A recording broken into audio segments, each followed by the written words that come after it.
Alhamdulillah Rabbil Alameen, sallallahu ala Sayyidina Muhammad wa ala alihi wa sahbihi ajma'in. He's talking here about the nature of reality, and DiCaprio is the one. I'm not going to show you the video because not much to actually show you, apart from like never take things as face value. And it's possible that your reality is not real at all, or my reality not like your reality, and many discover that their reality was fake. I'll give you an example. You might have a teddy bear which you kept in your house, and you might grow with it until you're 10 or 11 or 12, but you wouldn't know that your reality wasn't real until you face the first real bear. Then you know that's not really what your mom told you. It's not a teddy bear. And the same when people thought the earth is the center of the universe, and the sun is moving around the earth, you discover that it wasn't really the case. The next video is on skepticism, how you need to be skeptic, but you shouldn't be too skeptic. Umar radiallahu anhu, he said, لست بالخب ولا دع الخب يخدعني. I'm not like fool. I will not let a fool fool me. And احترسوا من الناس بسوء الظن. Be mindful of people. Be careful by doubting what people's motivates. Be skeptic. And the ayah in بعض الظن Issam. Sometimes skepticism could be a sin, could be Issam. So see the video, and then we'll do some discussion. I mean, not discuss with you, we'll explain a bit about it, and I promise you there will be good discussion by the end, inshallah.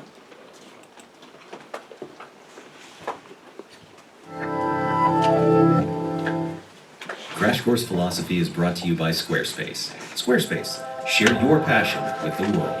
A film for your philosophical consideration. The Matrix. You gotta remember the humans floating around in the vats of KY jelly, tubes and wires keeping them alive, stimulating their brains to make them believe that they were experiencing the real world, the world we all think we know. Well, almost 20-year-old spoiler alert here, some of them come out and find that the real world was a desolate wasteland, and the lives everyone thought they were living were just fabrications fed into their brains. A select few were rescued from the illusion, but some of them were so unhappy in the real world that they chose to return to the illusion. But Neo and the others who chose to stay and fight were the philosophical heroes of the movie, choosing truth at the cost of comfort and happiness. After watching The Matrix, you might have found yourself wondering, could this be true? Could we possibly be stuck in a dream world of someone else's making with no way to tell that our reality isn't real at all? If so, you are not the first person to have wondered about these things. In fact, the original Neo, the guy who really went into battle against the matrix of illusion in order to defend the truth, he was a 17th century mathematician named Rene.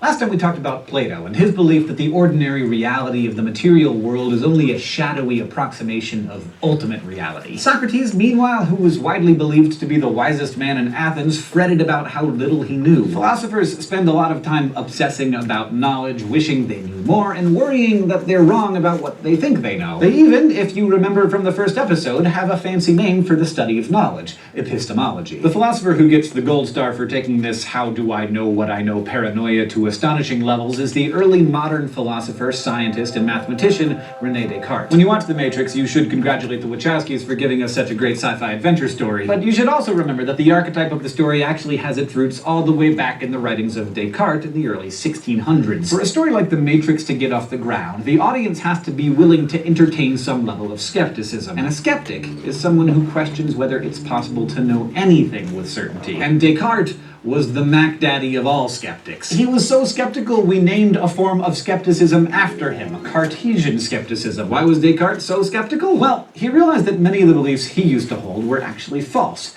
We all go through this. It's part of what we call growing up. Learning those horrible truths about Santa and the Tooth Fairy. That you can't actually buy everything you want and need for just $100. That your parents don't really have all the answers. But realizing that he used to believe things that were false really got Descartes to thinking, because when he believed those things, he didn't realize realized they were false. So what if some of the things he still believed were also false and he just hadn't realized it yet? How could he know that his beliefs were true? Well, after a bit of a freak out, Descartes realized that the only way to make sure he wasn't holding any false beliefs was to disbelieve everything, at least temporarily. He offered this as an analogy. Imagine you have a basket of apples, and you're concerned that some of the apples might be rotten. Since the rot could spread and ruin the fresh apples, the only way to make sure there's no rot in the basket is to dump out all the fruit, inspect each apple in turn, and return only the fresh apples to the basket. Knowing that just like rotten fruit, a rotten idea can spread and infect all the ideas around it, Descartes upended the apple basket of his beliefs and decided to start from scratch. If he examined each possible belief carefully and only accepted those about which there could be no doubt,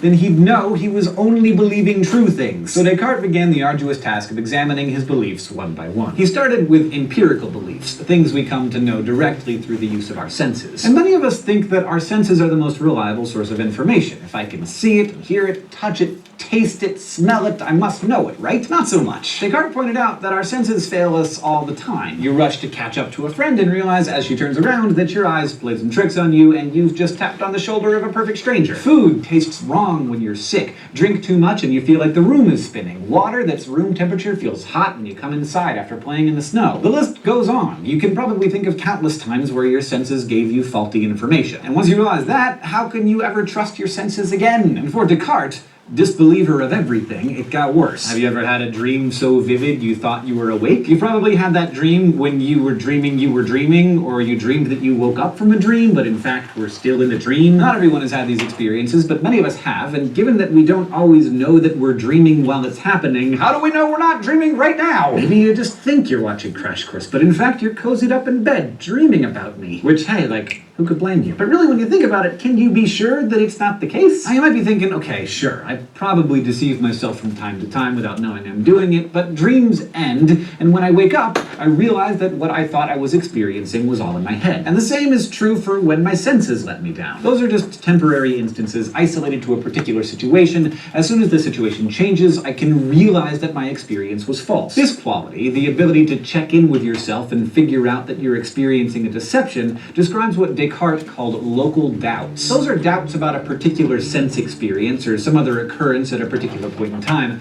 Step out of that point and you can check to determine if you've been deceived. But what if everything is a deception? What if everyone is experiencing the same false reality from birth until death? What if nothing is as it seems, just like in the Matrix? This type of doubt, the kind you can't step out of and thus can't check, is called global doubt, and it's the subject of this week's Flash Philosophy. Let's go to the thought bubble. Philosopher Bertrand Russell illustrated the concept of global doubt with this troubling thought. What if the universe was created just 5 minutes ago? In this scenario, known as the 5-minute hypothesis, the creator of the universe could have designed many elements of the world to make them appear pre-worn, so as to seem old. From dinosaur bones fashioned by the creator and planted for us to find, to that scar on your knee put there by the creator along with the preloaded false memory of how you got it. It seems crazy, but there's no way to prove that it isn't the case. The question for Russell was, does it matter? Descartes thought it did, but as a good Catholic, he couldn't fathom a world in which God would plant globally false beliefs in all of our minds. So instead, he posited the existence of an evil genius whose purpose in life was to deceive us, and who was clever enough to do it. Descartes didn't actually think such a being was likely to exist, but he realized there was no way to rule out his existence, and as long as the evil genius was possible, he worried that we were all stuck. Stuck in a radical skepticism in which we really can't trust any of our beliefs. Everything we believe, every sense experience, every thought, they could all have been put in our minds by the evil genius who created an illusory world so seamless we'd have no way of detecting the illusion, just like the machines created for the characters in the Matrix. Descartes was at the point of despair, but then he realized something. He had cause to doubt everything. Everything except the fact that he was doubting. He knew he was doubting. He could be sure of that. And if he was doubting, then he must exist, at least as a thinking thing. After all, a doubt is a thought, and if there is a thought, there must be a thinker having those thoughts. So Descartes decided that he couldn't know that he had a body. What he believed to be his body could have been part of the evil genius's deception, but he must have a mind, or he couldn't be having these thoughts. This was Descartes' aha moment. In his book, Meditations on First Philosophy, he declared, cogito ergo sum. I think, therefore I am. It's one of the most famous realizations in philosophy. I cannot doubt my own existence. I can doubt everything else, but I can't doubt that I am, bare minimum, a mind having thoughts. This was Descartes' foundational belief, the first belief he put back in his apple basket. And from there, he figured he could build back up to more certain beliefs. Once he was certain that he was a thinking thing, he began examining his thoughts. And one of his most clear thoughts, what he called a clear and distinct idea, was that God exists. He gave an argument for this, which we're going to examine in a later episode. But for now, take my word for it, it's got some problems. And from there, he considered his beliefs about the physical world and concluded that it, too, actually exists. Ultimately, he determined God wouldn't allow him to have clear and distinct ideas that were false without some way to detect his own error. So he concluded the evil genius is not actually fabricating lies that consume our every waking moment. Descartes managed to reason from Coquito all the way back up to having basically all the beliefs he started with back in his apple basket, which is the story of how Rene Descartes, with the power of skepticism, defeated the threat of the evil genius. Much like how Neo ultimately short-circuited the Matrix, though considerably less impressive to watch, I imagine. He found certainty through his discovery of the one belief that he simply couldn't doubt, his own existence as a thinking thing. But there is a lot of debate among philosophers as to whether Descartes actually manages to justifiably believe anything other than that he exists as a thinking thing. And we'll talk more about that next time. This episode of Crash Course Philosophy. Right, okay, Bismillah ar-Rahim. So, how do I know what I know is true? Disbelieve in everything, then add one by one.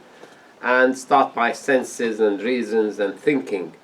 So, skepticism, things could be illusion, could be fabricated. You use your senses, your eyes, your hair, your earrings, your smell, your taste, your touch, but this also might deceive you. And you use rationalism and you use experiments to find out what's the true is true, what's false is false. There's a lot of things you can never test. So for Descartes, he retested all his beliefs. I think, therefore I am. And then I can't doubt my existence. And then he concluded that since I exist, God exists. Obviously, that's not all in Islam. We'll see later why. And the universe exists. Now, we as Muslims, obviously, there's things which is outside, which could be true, could be false. And the only thing we can know is the Creator who will tell us that this is the true and this is the falsehood. And the prophets come and show us, yes, we are his messengers and we will perform things to show you that this is the truth. When Musa والسلام, was challenged by a magician, all the magicians, and he said, okay, throw all your sticks, which is illusion. يُخَيْلَيَ إِلَيْهِمْ مِنْ سِحْرِهِمْ أَنَّهَا تَسْعَى. They thought from their magic acts it was snakes moving. When Musa والسلام, threw his stick and it ate all the sticks, the magicians were the first to realize that no, that's the truth. Ours was the illusion and the force. And the worst thing will be that you wait till you know the truth when you die. Allah Azza wa Jal said, وَجَاءَتْ سَكْرَةُ الْحَقِّ الْمَوْتِ بِالْحَقِّ ذَلِكَ مَا كُنْتَ مِنْهُ تَحِيدٌ. When the death comes, which is true, they say two things will never disappear, the death and tax. So they both are true. If you challenge the taxman, don't pay the tax, see what happened to you. I came here first in 1982, I was living in my saving. And the taxman, when I took the first job, he wanted to know how I was living. From the time I walked into the country till I received my first wage, why didn't I pay tax? So he wanted, that's like death. It's a fact. So Allah Azza wa Jal said, then you realize, لَقَدْ كُنْتَ فِي غَفْلَةٍ مِّنْ هَذَا. You were really doubting this, ignorance about it. فَكَشَفْنَا عَنْكَ غِطَاءَكَ. Now we remove the veil, now your eyesight is unlimited. You will see the truth. Obviously the prophets were shown the truth. وَكَذَلِكَ لِنُرِيَ إِبْرَاهِيمَ مَلَكُوتَ السَّمَاوَاتِ وَالْأَرْضِ. Allah showed Ibrahim the creations of the heavens and earth. And he took him around and he saw that, yes, that's Allah Azza wa Jal. Obviously Prophet Muhammad was taken even above that. And he was shown paradise and hell. When he came back, for God's sake, God believe, it's the truth. It's the truth for him. for us till yet, but don't wait till you are dead to know the truth. And يومئذ يوفيهم الله دينهم الحق. On that day, Allah will pay them back what they own. Dinahum here is that debt. You owe Allah, Allah owes you. Dinahum al-haq. وَيَعْلَمُونَ, you will know then أن الله هو الحق المبين. Allah is the truth, and He makes things manifest. Now what you want to know, I mean, in your life, ask Allah to enlighten you. Because people might cheat you, might deceive you, might show you the wrong right and the right wrong. So you really ask Allah to guide you. Allah said, هو الذي يصلي عليكم وملائكته ليخرجكم من الظلمات إلى النور. Allah is pray on you and His angels to take you out of darkness to the light, to show you your way. If there's no light here, it's quite dark outside, you stumble against the tables and the chairs and you hit the wall. There is light, you see your way. So the next video is talking about العلوم التجريبية, practicality, and how would you reach the correct. You get yourself out of skepticism, we said, through reason or through experiments. So we'll see what he says in this, on how he tackles it, and then we'll discuss later, inshallah.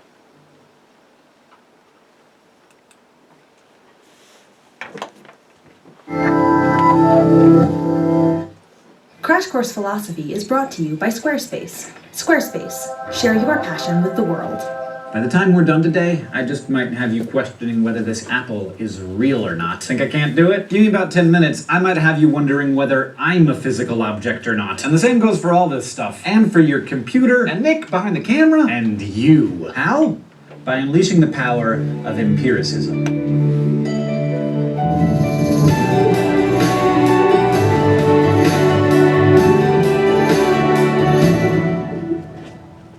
Last time, we learned about 17th century philosopher Rene Descartes and how he upended the apple basket that was his entire personal belief system and descended into a radical skepticism, only to emerge with his conviction that cogito ergo sum. I think, therefore I am. This one idea, the fact that he was thinking, or really the fact that he was doubting, allowed him to build back up one by one more beliefs that he thought he could rely on. But in the end, most of the beliefs that Descartes ended up putting back into his intellectual apple basket had to do with the immaterial world. Like, he decided that he could believe that he existed as a thinking thing, and he believed that God existed. Ultimately, he lit upon the idea that some of our thoughts are clear and distinct in a way that somehow guarantees their truth. But a lot of philosophers disagreed. They argued that thinking on its own wasn't enough. Like, just because you're thinking doesn't mean that your thoughts correspond to material reality in any reliable way. Basically, Descartes' philosophical opponents thought that the cogito was a dead end. So here we start to see a split between two different understandings of how we can most reliably get to the nature of reality, and therefore truth. Both were responses to the constant questioning that is skepticism.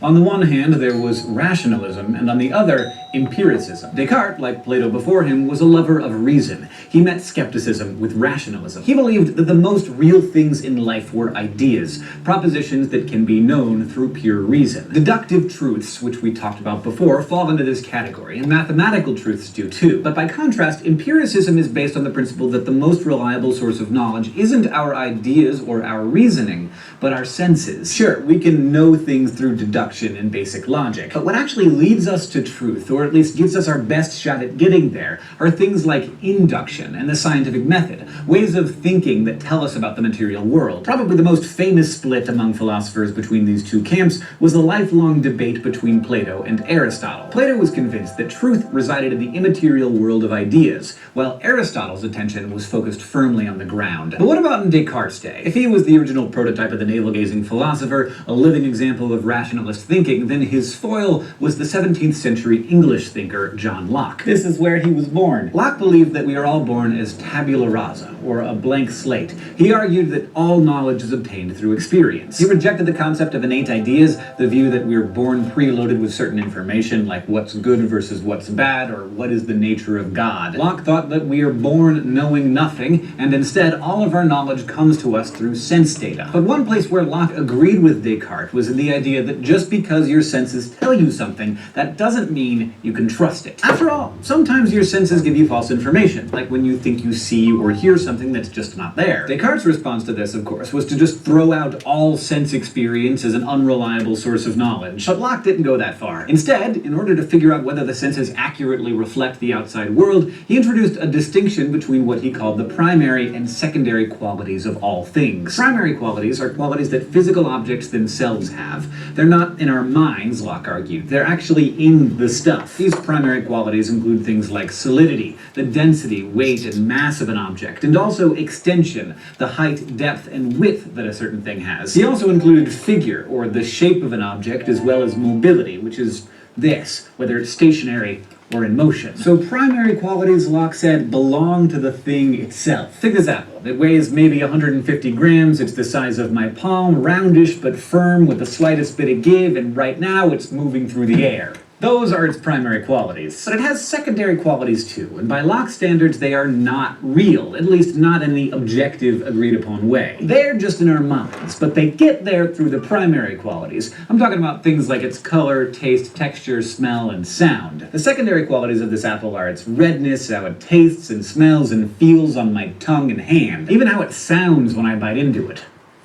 Locke believed that the distinction between primary and secondary qualities explained the disagreements that we all have about our perceptions of the outside world. Like, we could measure this apple in a bunch of different ways and all agree on its primary qualities, but its secondary qualities would no doubt lead to some disputes. Like, is it really red? What kind of red exactly? Cardinal red or carmine red? It's kind of dark purple at the top, or is it just like a dark pink? What about the sound it made? Would I call that crunchy or crispy? Or I don't know, like that bitey? It's like apple sound. We could argue about that kind of stuff till the cows came home. But if we disagree about its primary qualities, one of us is simply wrong, because primary qualities have nothing to do with you or me. Instead, they have everything to do with the object itself. Locke's reasoning was simple, even elegant, extracting a lot of explanatory power out of very few basic concepts. As a result, it resonated with a lot of people, and one person it resonated strongly with was the Irish philosopher George Berkeley. He was moved by Locke's empiricism and took it seriously, so seriously in fact that he ended up using Locke's own logic against him. He basically took empiricism to its logical conclusion, dismantling the whole process of perception to the point that he had to wonder whether anything existed at all. Berkeley began by taking apart the distinction that Locke made between primary and secondary qualities. Like, think about this apple again. How do you know its shape? Locke said the apple's shape as a primary quality is immediately perceivable. But Berkeley pointed out that you don't perceive some qualities of an object while totally disregarding others. Like, you can't detect an apple's shape without first, or at least also, detecting its color. When you think about it, you can't detect any of the primary qualities without also considering the secondary ones. You can't see a colorless apple. You can't feel a textureless apple. In fact, if you try to strip away the apple's secondary qualities in an effort to get at the primary ones, you end up with no apple at all. Try it. Close your eyes and imagine an apple made of only primary qualities. So it has a certain shape, a certain size,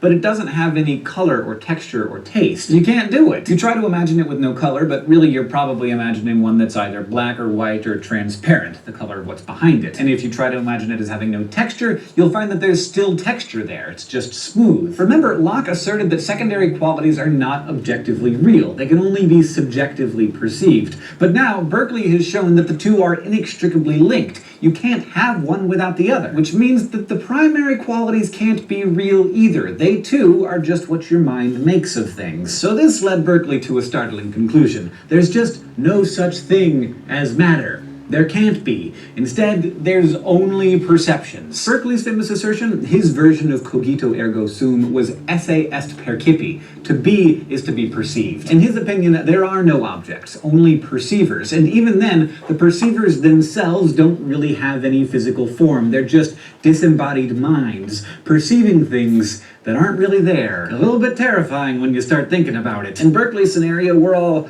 set adrift in a world of nothing but thought. What's scary about this is that if everything's just perception, then when the perception goes away, there can't be anything left. So, like, please, for the love of Pete, do not turn away from your computer. If you stop perceiving me, I stop existing. But what if maybe you don't care about me? Still, you'd better not go to sleep, because as soon as you do, you'll cease to exist, because you won't be able to perceive yourself. The only guarantee that you'll continue to exist in your sleep is to have a friend watch you when you're sleeping, which probably is a non-starter for a number of reasons. But in any case, the second your friend blinks, you're gone. So in the end, Berkeley believed that there was only one thing that kept us and everything else from disappearing into oblivion: God. Berkeley believed that God was the ultimate perceiver. God is always watching with unblinking perception that holds objects in existence even when we're not paying attention. The tough thing about Berkeley is, we all pretty much think he has to be wrong. Very few of us are willing to give up our belief in the physical world, no matter who's watching. We are sensory animals. We really need this apple to exist. Next time, we're going to take a side journey into the world of knowledge, and then in episode 8, we'll see if Karl Popper can manage to get the physical world back for us. Right, okay. Back to, so Locke considered senses, using your senses to discover reality, and the secondary quality, you need reasons to discover. They combine together for the thing to exist. While so here you get out of the skepticism by using rationality and practicality and testing. And he put the apple as an example: primary qualities and secondary qualities to perceive it. Beckerly say, unless you are perceiving it exists, it doesn't exist. If you give a child a £50 note, and he is 1.5 years or 6 months or something, he will eat it. If you give him metal of gold, it will have no meaning to him. So he is not perceiving it as important. So you can't establish primary quality unless you have secondary ones, and no matters unless there is perceivers to consider it important. And to be is to be perceived, is what Beckerly said. And he said God the ultimate receiver watching over us. Now what I thought we will do, we'll establish actually matter. Does matter exist? Are you perceiving matter, or matter is not there? So it's quite a few videos here. This one is, I'll show you 2.5 minutes.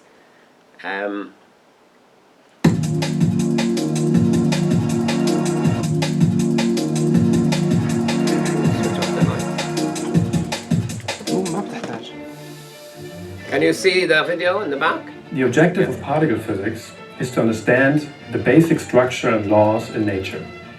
All the way from the largest dimension in the universe, formation of galaxies and stars, all the way down to the smallest dimension in the microcosm.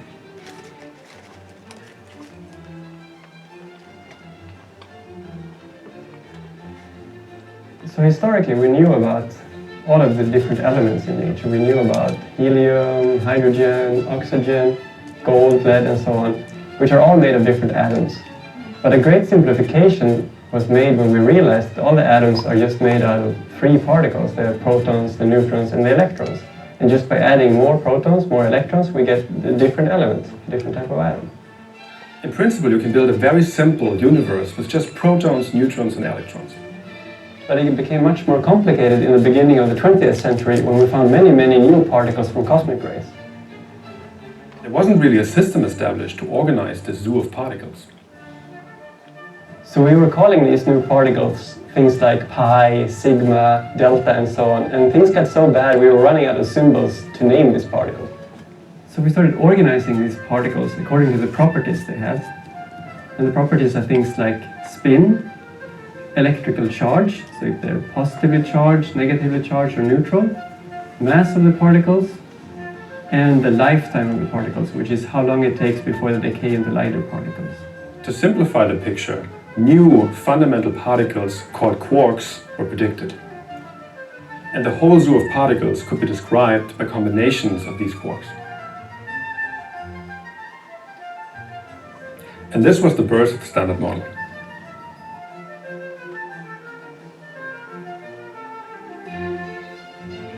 At the beginning, there were only 3 quarks. Then a 4th, 5th, and 6th quarks was predicted and then discovered, and this gave us great confidence in the model. In addition to these quarks, there's another set of fundamental building blocks of matter, the so-called leptons. They are composed of an electron, their heavier cousins, the muon and the tau, and their neutrino partners. In addition to the fundamental building blocks of matter, the Standard Model also incorporates the fundamental forces.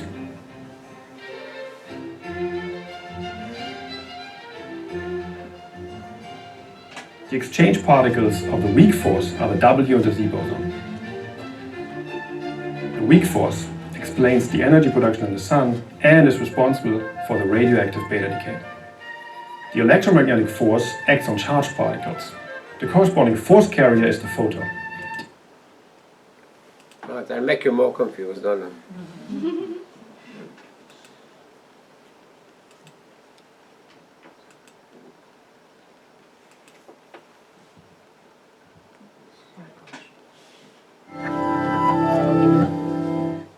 Is there a hidden physical reality that underlies the strange behavior of the quantum world?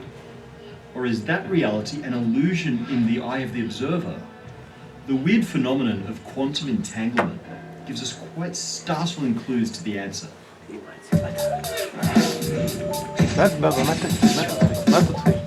Babies may suck at math, but they're actually surprisingly good at quantum mechanics. Well, one fundamental aspect of it anyway. The peekaboo game is thought to be so hilarious to babies because they lack object permanence. Hide your face with your hands and a baby won't automatically assume that you kept existing. Reveal your face again and it's as though you popped into existence from nothing, which is of course a hilarious thing to do. Kids get over this pretty quickly as they learn that things don't magically pop into and out of existence for no reason. By the time they grow up and go to college to study physics, the notion of object permanence is so deeply embedded that we don't even bother teaching it in Physics 101. And yet the idea that the universe keeps existing when we're not looking at it is a pretty fundamental implied assumption behind all of classical physics. Indeed, most of science takes it for granted that the universe is real whether or not we're looking at it. This notion that the universe exists independent of the mind of the observer is called realism in physics. But quantum mechanics is so bizarre that it still has scientists wondering if we need to reject even this basic premise. This was the source of one of the most heated debates at the advent of quantum mechanics. On the one hand, Niels Bohr insisted that it was meaningless to assign reality to the universe in the absence of observation. In the intervals between measurements, quantum systems truly exist as a fuzzy mixture of all possible properties, what we call a superposition of states. In between observations, the wave function describing this superposition is a complete description of reality, and our experience of a well-defined material universe only has meaning at the moment of measurement. This peekaboo universe is the heart of Bohr's Copenhagen interpretation. On the other hand, Albert Einstein insisted on an objective reality, a reality independent of our observation of it. He insisted that the wave function, and by extension quantum mechanics, is incomplete. There must exist what we call hidden variables that reflect a more physical underlying reality. In an effort to demonstrate the silliness of Bohr's idea, Einstein, along with Boris Podolsky and Nathan Rosen, proposed a quantum scenario that showed that in order to abandon the assumption of realism, you also had to abandon a concept almost as sacred: locality. Locality is the idea that each bit of the universe only acts on its immediate surroundings. This is fundamental to Einstein's relativity, which tells us that the chain of cause and effect can't propagate any faster than the speed of light. The Einstein-Podolsky-Rosen, or EPR paradox, introduces one of the most mysterious ideas in quantum mechanics: quantum entanglement. Here's the idea. Two particles interact briefly, they influence each other so that their properties are somehow connected, and yet we refrain from measuring these properties to preserve quantum uncertainty. Quantum mechanics requires that we describe the particle pair with a single combined wave function that encompasses all possible states for both particles. We call such particles an entangled pair. Now, according to the Copenhagen interpretation, any measurement of one particle automatically collapses the entire entangled wave function and so affects the results of measurements of the other particle. That's an influence that could, theoretically, be transmitted instantly across any distance, and even back in time, violating locality and possibly violating causality. Einstein et al. Thought this was very silly. They thought that every spatial point in the universe must be real and physical and defined by knowable quantities, local hidden variables that could affect each other no faster than the speed of light. The argument between Bohr and Einstein felt a bit philosophical at the time, but in 1964, Irish physicist John Stuart Bell proposed an experiment to resolve the debate. Right, so the two debates, that the universe exists while you're watching, or the universe exists without you watching, or whether Allah makes you see the universe. So this is the third video, and then we'll go to the Quran, inshallah, and see what Allah said in the Quran. Obviously, we'll settle it once and for all, and that's from minute 4. Albert Einstein once asked, if a person such as a mouse looks at the universe, does that change the state of the universe?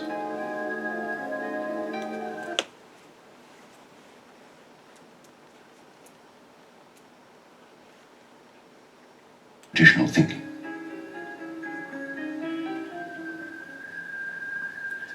For centuries, light had been described as waves, but in 1905 Einstein had demonstrated that it also had a particle nature. These light particles were called light quanta, or photons. The same thing applied to the atom, whose components were first regarded as being solid particles of matter.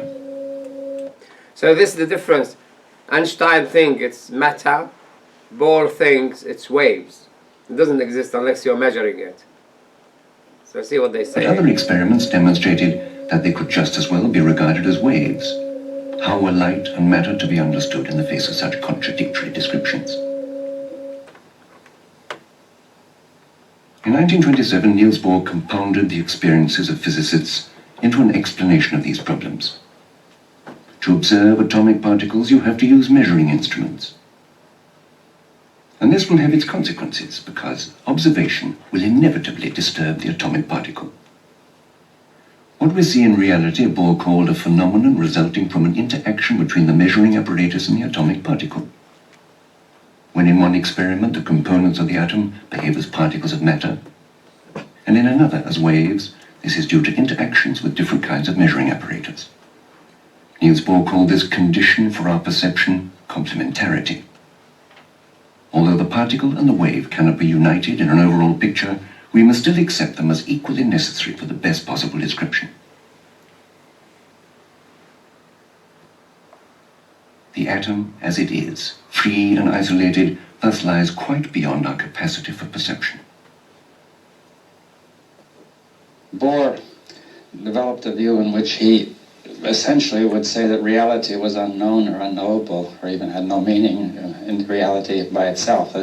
Reality was, except on the large-scale level,